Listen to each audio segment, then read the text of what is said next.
Hello hello hello, welcome to eco world digital classes. आप देख रहे हैं इंडियन इकोनॉमी सीरीज और आज हम एक बड़ा इंटरेस्टिंग क्वेश्चन आंसर करने वाले हैं कि क्या आप जानते हैं कि हमारी इकोनॉमी कौन सी टाइप ऑफ इकोनॉमी है और ये टाइप ऑफ इकोनॉमी बनने के पीछे क्या थॉट प्रोसेस था और क्यों हमको इस टाइप की इकोनॉमी बनाया गया जब हम 1947 में इंडिपेंडेंट हुए। क्या आप जानते हैं? नहीं जानते तो कोई बात नहीं, आज की वीडियो में हम ये बात डिस्कस करने वाले हैं। Alright, we are doing chapter number 2। Chapter number 2 Indian eco की जो बुक है एनसीईआरटी की, उसमें वो एक चैप्टर की तरह दिखाया गया है, बट टेक्निकली वो 7-8 चैप्टर्स हैं क्योंकि बहुत बड़े बड़े टॉपिक्स हैं। तो हम एक एक टॉपिक को पकड़ेंगे और उसकी वीडियो करते जाएंगे and that is how we will complete this entire chapter. तो इसको एक चैप्टर समझने की गलती ना करें, ये काफी लंबा है तो लंबा प्रोसेस होने वाला है। ऑलराइट, आज हम डिस्कस करने वाले हैं by going back to my question कि क्या आप जानते हैं कि इंडिपेंडेंस के समय ऐसा क्या हुआ था कि हमारी इकोनॉमी को, जो वो टाइप ऑफ इकोनॉमी है, वो बनाया गया, किस कारण से। चलिए डिस्कस करते हैं। सबसे पहले समझते हैं कि इकोनॉमिक सिस्टम क्या होता है। किसी भी इकोनॉमी में 3 बेसिक सवाल होते हैं जो इकोनॉमी को हल करने होते हैं। वो क्या होते हैं 3 बेसिक सवाल? कि हमारे यहाँ क्या प्रोड्यूस होगा, कौन सी चीजें बनेगी हमारे यहाँ, क्या हम खाने पीने की चीजें ज्यादा बनाएंगे या क्या हम कैश वाली चीजें जिनसे हमें ज्यादा पैसे मिलते हैं वो बनाएंगे, या हम कपड़ा ज्यादा बनाएंगे, या हम डायमंड्स एंड ज्वेलरी ज्यादा बनाएंगे, कार्स बनाएंगे, क्या बनाएं हम। ये जो डिस्कशन है, ये पहला सबसे इंपॉर्टेंट सवाल होता है किसी भी इकोनॉमी के लिए। ठीक है, अब ऑब्वियसली इसमें इस बात से बहुत फर्क पड़ता है कि आपकी कंट्री में कौन सी चीजें अवेलेबल हैं। देखो, जैसे हमारे देश में अनाज उगता है, उग सकता है, वेदर कंडीशंस ऐसी हैं, हमारी लैंड फर्टाइल है तो हम अनाज उगाते हैं। ठीक है, एट द सेम टाइम हमारे यहाँ बहुत सारा मिनरल है, बहुत सारा कोल है, तो हम कोल भी प्रोड्यूस करते हैं, उससे रिलेटेड चीजें भी प्रोड्यूस करते हैं। लेकिन क्या गाड़ियां बनाना हमारे देश में जरूरी है? अब ये सवाल हमारी गवर्नमेंट को आंसर करना है कि क्या गाड़ी बनानी चाहिए या नहीं बनानी चाहिए, या फिर क्या डिफेंस की चीजें, फाइटर जेट्स, बॉम्ब्स, मिसाइल्स, क्या हमें ये बनाने की जरूरत है। ऑब्वियसली आंसर जो है वो टाइम टू टाइम वेरी करते जाते हैं, बदलते जाते हैं, क्योंकि हालात बदल जाते हैं। लेकिन गवर्नमेंट को हर साल हर समय ये सोचना है कि क्या चीजें हमारे को अपने देश में प्रायोरिटी पे रखकर, मतलब आगे रख के, ज्यादा इंपॉर्टेंस दे के कौन सी चीजों को प्रोड्यूस करना चाहिए। तो पहला तो ये सवाल, व्हाट टू प्रोड्यूस, कौन सी गुड्स, कौन सी सर्विसेज हम प्रोड्यूस करेंगे। अगला बहुत इंपॉर्टेंट सवाल है, how should these B produce. ठीक है, सोच लिया कि हमने अनाज प्रोड्यूस करना है या हम गाड़ियां भी बनाएंगे, चलो, लेकिन हम कैसे प्रोड्यूस करें। क्या हमारे देश में कंप्लीटली कैपिटल इंटेंसिव यूज होना चाहिए। कैपिटल इंटेंसिव मेथड का मतलब है जहां आप सब कुछ मशीनों से काम करवाते हैं। अब जैसे एग्जांपल लीजिए, हमारे यहाँ दूध वाले आके दूध देके जाते हैं। ठीक है, ऑब्वियसली वो कैपिटल इंटेंसिव काम नहीं करते, वो मैनुअली काम करते हैं। लेकिन ऐसे कई देश है जहां पे ये जो मैनुअल काम है, हाथों से किया हुआ काम है, ये मशीन्स करती हैं। तो हमें ये डिसाइड करना है कि क्या हमारे यहाँ सारे काम मशीनें करेंगी, कैपिटल इंटेंसिव मेथड बोलते हैं उसको, या फिर हमारे यहाँ मैनुअली काम होगा, मतलब हम हाथों से काम करेंगे। अब मसाला कूटने का काम है, 2 ऑप्शन है, या तो मशीनों से कूटिए या फिर वो जो पुराने जमाने में ओखली लेके कूटते थे वैसे कीजिए। क्या ऑप्शन लेना चाहिए, सरकार को ये भी सोचने की जरूरत है, क्योंकि फिर सरकार डिसाइड करेगी कितनी मशीनें आएंगी, क्या मशीनों पे सब्सिडी दी जाए नहीं दी जाए, ये सब कुछ डिस्कशन होगा। तो सेकंड क्वेश्चन ये। And third and final question, जब आपने चीजें प्रोड्यूस कर ली और चीजें आपने टेक्निक भी डिसाइड कर ली कि कैसे प्रोड्यूस होंगी, फिर जो पैसा आया, जो इनकम आई, उन्हें डिस्ट्रीब्यूट कैसे करें। क्या हम अमीरों के लिए चीजें बनाएं, क्या हम गरीबों के लिए चीजें बनाएं, क्या हम दोनों के लिए चीजें बनाएं, फिर उन तक वो चीजें पहुंचेगी कैसे, क्या हम स्कीमें निकालें, सब्सिडी निकालें, लोगों तक चीजें कैसे पहुंचाएंगे, ये भी एक सवाल हर गवर्नमेंट को डिसाइड करना पड़ता है। अब ये सवालों को हर टाइप की इकोनॉमी अलग अलग तरीके से टैकल करती है। अब कैसे? क्योंकि उनका इकोनॉमिक सिस्टम जैसा होगा उस तरीके से वो इन 3 क्वेश्चंस को हैंडल करेंगे। अगर आपको याद हो, हमने ये 3 क्वेश्चंस पिछले साल माइक्रो इकोनॉमिक्स में भी किए थे, what to produce, how to produce, for whom to produce, है ना। अब उन 3 सवालों का जवाब हर इकोनॉमी अपने तरीके से देती है, अपने इकोनॉमिक सिस्टम के हिसाब से। तो इकोनॉमिक सिस्टम क्या हुआ? It's a system that enables understanding and fulfilling the 3 basic questions. ये वो सिस्टम है जिसके तहत ये 3 बेसिक सवालों का जवाब कोई भी इकोनॉमी दे पाती है, या इन 3 बेसिक सवालों को इकोनॉमी टैकल कर पाती है। हम उसे इकोनॉमिक सिस्टम बोलते हैं, ठीक है। ऑब्वियसली दुनिया में 3 इकोनॉमिक सिस्टम्स हैं, सोशलिस्ट, कैपिटलिस्ट और मिक्स्ड, ठीक है। मैं इधर आ जाती हूँ।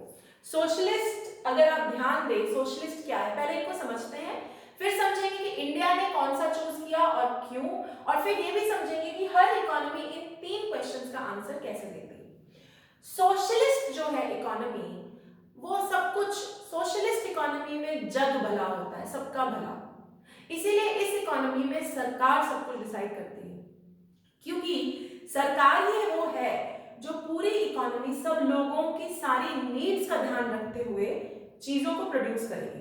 तो मान लो कोई इकोनॉमी है जिसमें सरकार सब कुछ डिसाइड कर रही है, तो सरकार को लगता है यहाँ लोग चावल ज्यादा खाते हैं, तो सरकार बोलेगी हमारे यहाँ ज्यादा चावल उगेगा, क्योंकि हमारे देश में लोग ज्यादा चावल खाते हैं।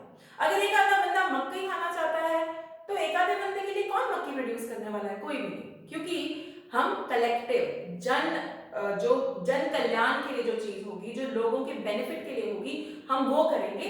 इसीलिए सोशलिस्ट इकोनॉमी का जो सेटअप है उसमें सब कुछ गवर्नमेंट डिसाइड करती है, वो नीड बेस्ड है, वांट बेस्ड नहीं। देखो, नीड में और वांट में फर्क होता है ना। नीड क्या होती है? हमारी जरूरत, जिसके बिना हम रह नहीं सकते, और वांट क्या होती है? हमारी इच्छा, हम उसके बिना रह सकते हैं, लेकिन बस हमारे पास ज्यादा पैसे हैं या हमारी इच्छाएं बस में नहीं है तो हम जाके उसे खरीद लेते हैं, लेकिन हम रह सकते हैं। एग्जाम्पल लो, आजकल लॉकडाउन में हम बैठे हुए ना घर के अंदर, रेस्टोरेंट में जाके खाना खा रहे हैं? नहीं खा रहे ना, अपने घर में जो भी बनता है वो चुपचाप से खा लेते हैं, क्योंकि नीड बेसिक दाल सब्जी रोटी की है, वांट इज फैंसी फूड, दोनों में फर्क है।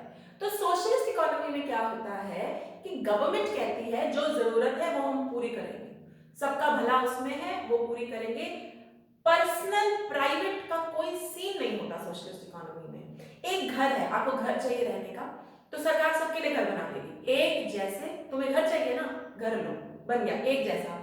कोई ये नहीं कि किसी का अलग घर, मेरा घर, मेरी कोठी, मेरा 14 मरले का घर, 11 मरले का घर, वो सब सीन नहीं होता, वो सोशलिस्ट इकोनॉमी होती है। अब Pandit Jawaharlal Nehru was our first prime minister, और उन्होंने ही ये सारे डिसीजंस लिए थे।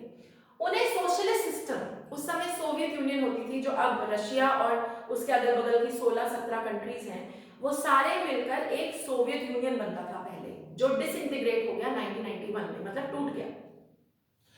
तो वहां पे सोशलिज्म चलता था। तो जवाहरलाल नेहरू को ऐसा लगा कि सोशलिज्म का आइडिया बहुत अच्छा है कि आप लोगों का भला कर रहे हैं, बहुत बढ़िया है, लेकिन इंडिया जैसी कंट्री में ये नहीं चलने वाला, क्योंकि फिर आप किसी को प्राइवेट ओनरशिप नहीं दे रहे, आप नहीं चाहते कि कोई अपने फायदे के लिए कुछ करे।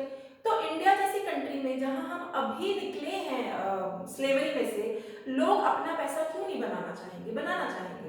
तो इसीलिए ये वाला सिस्टम उनको जमा नहीं, उन्होंने बोला नहीं, सोशलिज्म का जो बेसिक पर्पस है वो बढ़िया है, लेकिन इंडिया में वो नहीं चलेगा। तो सोशलिज्म में तीनों क्वेश्चंस कैसे डिसाइड होते हैं? व्हाट टू प्रोड्यूस, जो सरकार चाहे, हाउ टू प्रोड्यूस, जिस हिसाब से सरकार को लगता है कि पूरी इकोनॉमी को फायदा होगा वो टेक्निक यूज करेंगे, for whom to produce, obviously सबके लिए, गरीब अमीर सब बराबर एक जैसा। Okay, are we clear?